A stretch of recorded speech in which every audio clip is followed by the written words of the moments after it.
Passengers on a Jet Airways flight in India suffered nosebleeds and ear pain after the flight crew reportedly forgot to flick a switch to maintain air pressure on the plane. A Jaipur-bound Jet Airways flight was forced to return to Mumbai Wednesday after several passengers suffered nasal and ear bleeding. The flight's cockpit crew has been taken off scheduled duties pending investigation and alternate flight arrangements were being made, a Jet Airways statement read.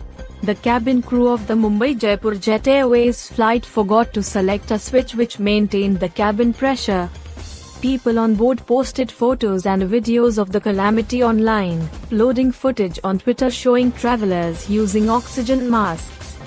India's Ministry of Civil Aviation said in a tweet it had sought an immediate report from official agencies. The incident is the latest in a string of embarrassing incidents for the airline, which like other Indian carriers has been suffering financially.